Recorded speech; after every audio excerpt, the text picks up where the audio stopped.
ఐదేళ్లలో కేసీఆర్ గారి ప్రభుత్వం ఆనాడు 4,17,000 కోట్ల అప్పు చేస్తే 4,17,000 కోట్ల అప్పు చేస్తే అంటే సంవత్సరానికి 41,000 కోట్ల అప్పు చేస్తే అప్పులు అని గుండె బాదుకున్న కాంగ్రెస్ సన్నాసులు ఇవాళ ఒక్క సంవత్సరంలో 1,62,000 కోట్ల అప్పులు తెచ్చిన విషయం ఒక మాట చెప్తారేమో అనుకున్నాం.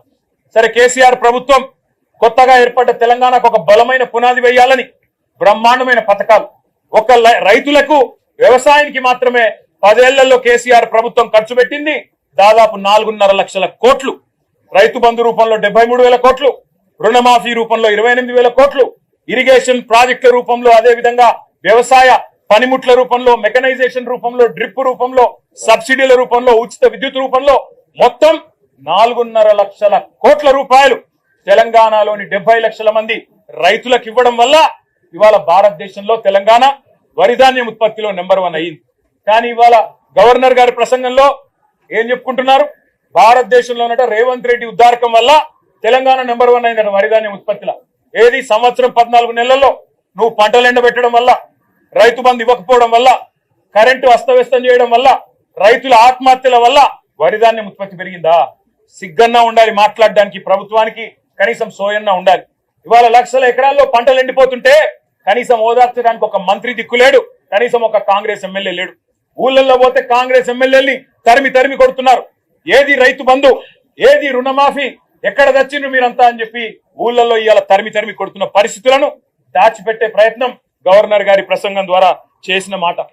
1,50,000 కోట్లు, 1,62,000 కోట్లు అప్పు చేసి ఒక్కటంటే ఒక్కటి కూడా పథకాన్ని ప్రారంభించని ఒక అసమర్థ ప్రభుత్వం రేవంత్ రెడ్డి ప్రభుత్వం.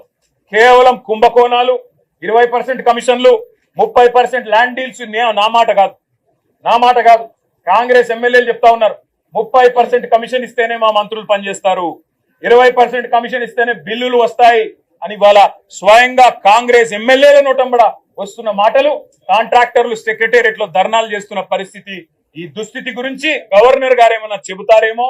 అవినీతి రహితంగా ప్రభుత్వాన్ని నడిపే ప్రయత్నం చేస్తాము, ఢిల్లీకి మూటలు పంపే దానిలో బిజీగా ఉన్నా, పదవులు కాపాడుకోవడం కోసం ఢిల్లీకి మూటలు పంపక తప్పకపోయినా కనీసం ఇక్కడైనా సర్దుకుంటాము, సరి చేసుకుంటాము అని ఒక్క మాట చెప్తారేమో అనుకున్నాం. దాని ప్రస్తావన లేదు. ఒక్క గ్యారంటీ లేకుండా, ఒక్క గ్యారంటీ అమలు చేయకుండా, 420 హామీలో కనీసం ఒక్క హామీ అమలు చేయకుండా, ఇవాళ ఒక్క కొత్త ప్రాజెక్టుకు ఇటుక కూడా పెట్టకుండా 1,62,000 కోట్ల అప్పు చేసినందుకు గవర్నర్ గారు ఏమైనా మందలిస్తారేమో రేవంత్ రెడ్డి గారిని అనుకుంటే, మరి అక్కడ కూడా గాంధీ భవన్ లో ఒక కార్యకర్త చేసే ప్రసంగం లాగా ఇవాళ గవర్నర్ గారి ప్రసంగం